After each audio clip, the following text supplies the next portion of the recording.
You know that feeling when you post something really deep on WhatsApp, a quote, a reflection, even a quick thought that came to your heart, and only 5 people view it, and then suddenly your mood drops a little. That's not just social media. That's your brain quietly asking for validation. It's proof that even the strongest amongst us crave to be seen, to be affirmed, to feel that what we do matters. But when that craving starts to control how we see ourselves, that's where the real trap begins. Today, we'll be unpacking how people can become so addicted to approval and how that addiction rewires the brain. We're also going to learn a simple framework to rebuild our sense of worth from applause-based validation to alignment-based validation. Somewhere in this episode, you'll hear how a Grammy Award winner, a Nigerian author, and an engineer turned inventor all wrestled with this same tension.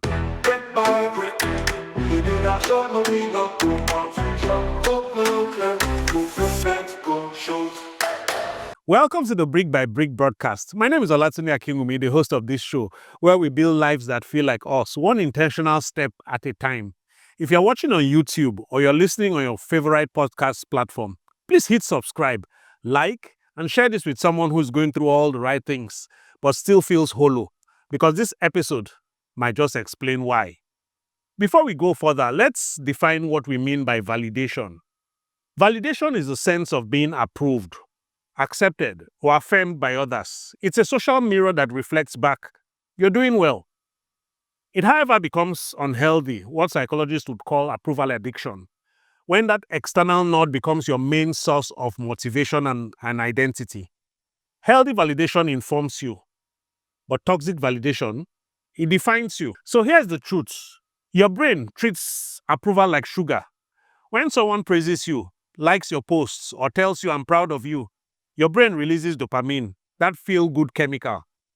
In fact, researchers at UCLA have found that social approval activates the same reward circuits as money or food.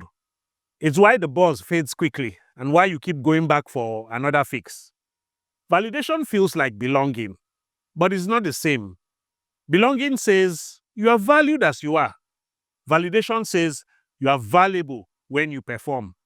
One builds identity, the other rents it. High performers are especially at risk because we were trained to chase grades, not growth. From childhood, we learned that worth equals output. When you get an A, you get applause. When you fall short, it's silence. So we learn to equate being loved with being impressive. In this part of the world, that pressure doubles. We are raised to make the family proud, please our elders, keep the peace, look responsible. It's noble, but it can become a cage made of expectations. Let me show you what this looks like in real life. Before he became a famous Grammy Award winner, John Legend was a management consultant at Boston Consulting Group in New York. A great and well-paying job.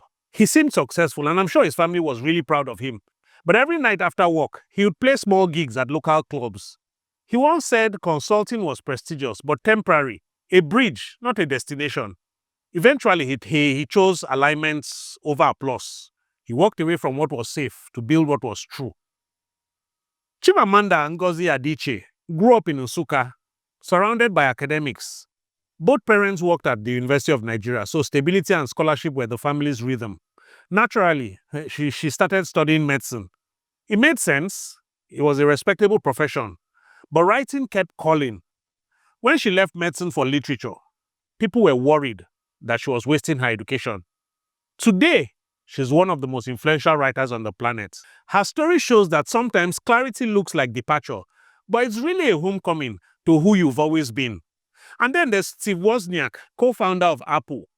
Before Apple changed the world, he was at Hewlett-Packard, HP. Loyal, comfortable, and respected.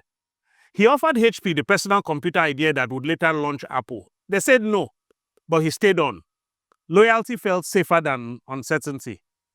Eventually, he realized that duty had turned into delay. He left and joined Steve Jobs to build Apple. The rest is history. These are 3 people, 3 crossroads, different worlds, but the same truth. Approval may feel safe, but alignment feels alive. Now, let's talk about 3 archetypes of how people chase validation. You may find yourself in any of them if you listen closely. The first archetype is the performer. Performers are addicted to applause. They measure their worth in recognition. And because of that, they work till they burn out. The next is the peacemaker. Peacemakers avoid disapproval. They say yes to keep the peace and maintain the harmony, but they lose their voice in the process. And then we have the pretender. The pretender blends in for acceptance. They mirror trends, fake accents, inculcate values from everywhere until they forget which ones are theirs. These aren't labels, they are patterns. You might move through all three depending on where the pressure comes from, whether it's work, family, or social media. Here's the good news. Every archetype has the same exit door: clarity.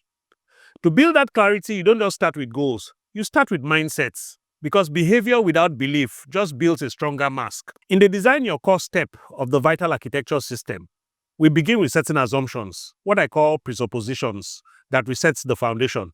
Let me list a few of them. The first one is that worth is intrinsic and identity is authored. In this context, it just means that you are not your metrics or titles. You must understand that roles are just tools and values are your home. When you forget that, you outsource your self-definition. The next presupposition is that clarity is a practice, not an epiphany. True alignment comes from rhythm, reflection, and action. It's not a once and for all insight. You will not find yourself after going for one retreat. It will come through daily recalibration. The next one is that action precedes clarity. And by this, I mean that waiting for certainty before moving keeps you stuck. Small values-aligned actions reveal truth faster than overthinking ever will. And then we have number 4, authenticity evolves. Please understand that just because you feel like an imposter doesn't mean that you are fake. It just means that you are forming a fuller version of yourself. Growth always feels unfamiliar at first. And then we have the next presupposition: meaning beats metrics. Numbers and applause are only tools for direction, so don't let them define you. Let metrics serve your purpose, not replace them. These beliefs form the ground beneath everything else. So let's move into the 3 stages of the Design Your Core framework: discover, decide, and design. In discover, you ask, who am I really? Is the stage of awareness, seeing which parts of your life were chosen and which ones were inherited. It's about unmasking the borrowed blueprints. In decide, you ask, what matters now? This is where you realign priorities. You define what success means to you, and you write out your non-negotiables. These are the guardrails that protect your peace when pressure comes. And then in design, you ask, how do I live it out daily? You build environments, relationships, and habits that reinforce your values automatically.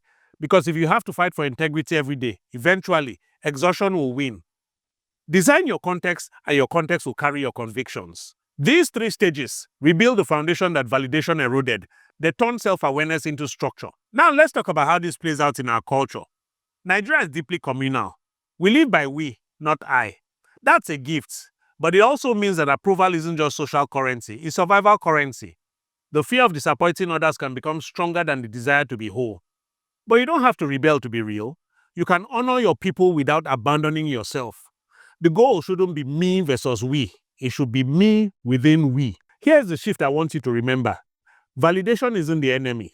It's only dangerous when it stops being feedback and becomes fuel, because feedback is meant to refine you, but fuel will define you. One keeps you growing, the other keeps you performing. By the end of today, my hope is that you walk away with 3 things: an understanding of how the validation loop hijacks your brain, an awareness of which archetype shows up in you, whether it's the peacemaker, the performer, or the pretender, and a practical way to rebuild your worth from inside out. You will know you are caught in that trap when you can't tell if you are just tired or just scared of disappointing someone. If that line feels too familiar, it's not shame, it's a signal. Stay with it. Breaking free doesn't mean you stop caring about people's opinions. It means that their opinions no longer own you.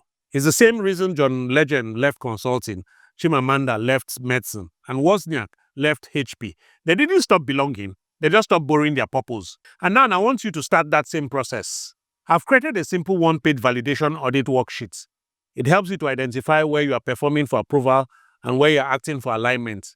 It takes just 10 minutes to complete. And when you are done, you will see exactly which parts of your life are applause-powered and which ones are purpose-powered.